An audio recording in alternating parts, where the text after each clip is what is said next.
Bonjour à tous. Aujourd'hui, dans cette nouvelle vidéo, je vais vous montrer comment affûter un sécateur.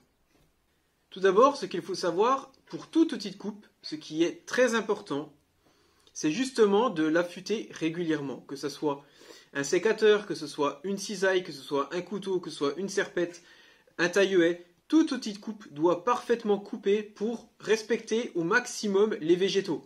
Oui, pourquoi les respecter? Tout simplement, si vous avez quelque chose qui coupe mal, ça va hacher les végétaux. Du coup, si c'est haché, il y aura une mauvaise cicatrisation.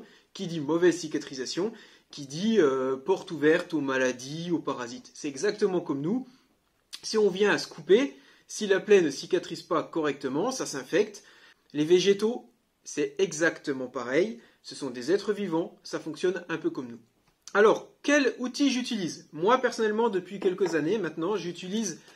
Alors, je précise, je ne fais pas de pub pour les marques, mais bon, j'utilise la fameuse pierre Felco à affûter. Donc, c'est en fait une pierre à revêtement diamanté.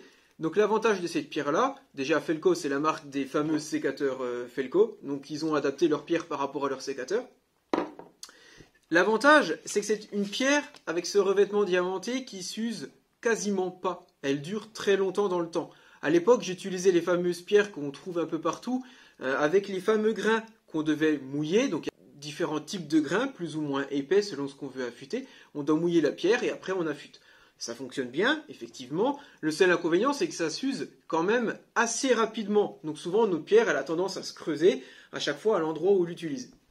Si vous avez ça, ça marche très bien. Je ne dis pas le contraire. Moi, maintenant que j'ai utilisé ça, franchement, c'est un peu plus cher. Ça coûte 2 fois plus cher, mais vous la gardez 5, 6, 7 fois plus longtemps. Donc finalement, ça en vaut la peine. Ça en vaut la peine d'investir. De souvenirs, je crois que ça va être une vingtaine d'euros la pierre. Voilà. Alors c'est sûr que les autres pierres à grains, souvent, c'est à peu près 8 euros. On peut peut-être en trouver des moins chers. Mais vu qu'elles s'usent rapidement, si vous avez pas mal de sécateurs à affûter, moi je trouve que ça peut être intéressant.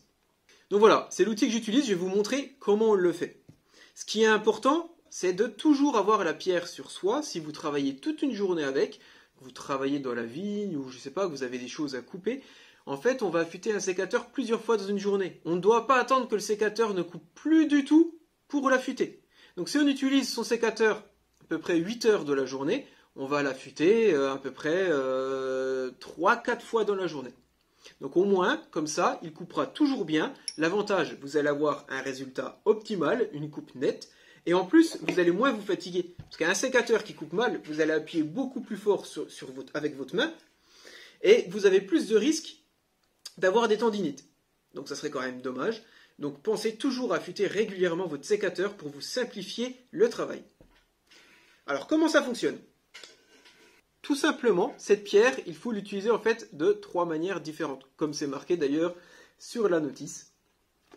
Premièrement, quand on a notre sécateur, on doit, comme un couteau, une serpette, etc., toujours conserver l'angle d'origine de coupe. En premier lieu, alors vous pouvez démonter la lame. C'est peut-être plus facile pour affûter, effectivement, ou on peut très bien garder la lame montée. C'est d'ailleurs ce qu'on fait lors d'une journée de travail, on ne s'amuse pas à démonter la lame à chaque fois. Et la pierre là, justement, est aussi prévue pour réussir à aller partout sur la lame sans avoir besoin de la démonter. On utilise en premier la pierre de façon plate. On conserve l'angle. Donc on s'incline bien pour bien conserver l'angle d'origine. Bon, après, c'est pas évident à montrer. Alors, attendez, tac. Voilà, comme ceci. Et on va faire des mouvements dans le sens des aiguilles d'une montre. On commence par l'extérieur pour aller vers l'intérieur. Moi, je commence comme ça, en tout cas. Donc, on cale bien le sécateur dans les mains. Et on fait des petits cercles.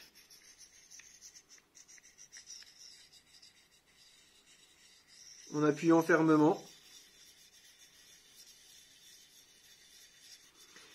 En fait, on se rend compte que ça enlève de la matière et que ça permet vraiment de garder le coupant.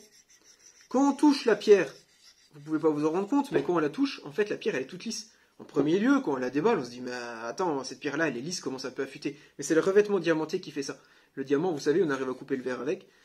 Donc c'est vraiment un matériau très dur qui permet d'affûter pas mal d'outils. Donc on fait comme ça, de façon homogène. Bon là je le fais rapidement, il a déjà été affûté, hein, c'est juste pour la vidéo. Ensuite, on peut utiliser donc le bord de la pierre de cette façon-là pour repousser. En fait, cette pierre, c'est une pierre 3 en 1.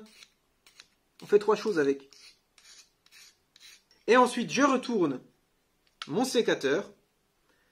J'utilise ma pierre à plat, un petit coup, juste pour enlever les bavures. Dès qu'on affûte de ce côté-là, automatiquement, il peut y avoir des bavures derrière. Le même principe que quand on affûte une lame de tondeuse. Vidéo que j'ai déjà faite d'ailleurs sur la chaîne, que vous pouvez aller voir si ça vous intéresse.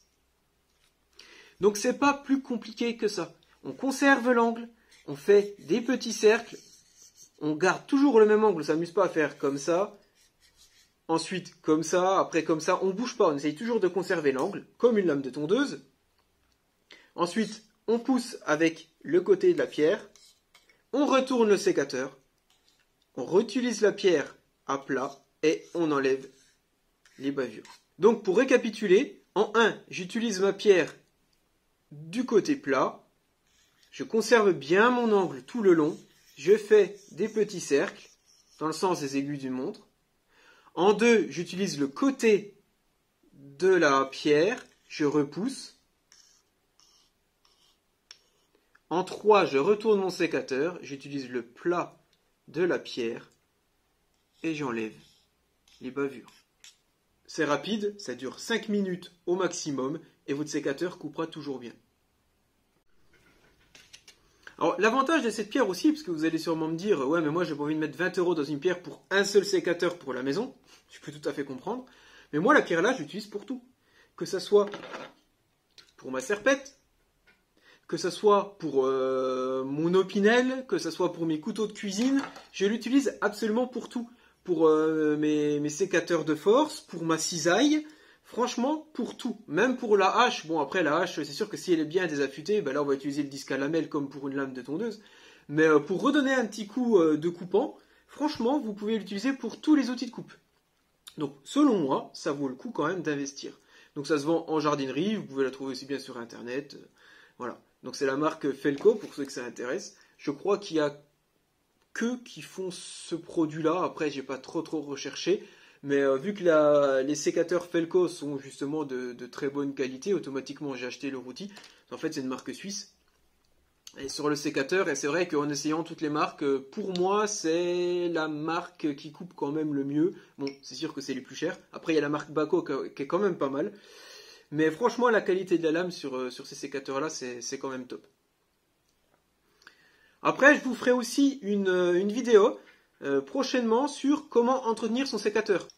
Donc comme je disais, quand vous travaillez avec un sécateur, toute une journée, ce qui est important, c'est de l'avoir toujours sur soi, donc soit dans la poche, où il existe également le fameux étui, où on y met son sécateur, où on y met la pierre à côté, et bien sûr, on peut l'accrocher sur la ceinture. Donc étui en cuir qui peut être très pratique quand on fait pas mal de journées de travail avec son sécateur. Mais là c'est quand même plus destiné aux professionnels. C'est sûr que vous à la maison, à mon avis, vous n'allez pas en avoir spécialement besoin.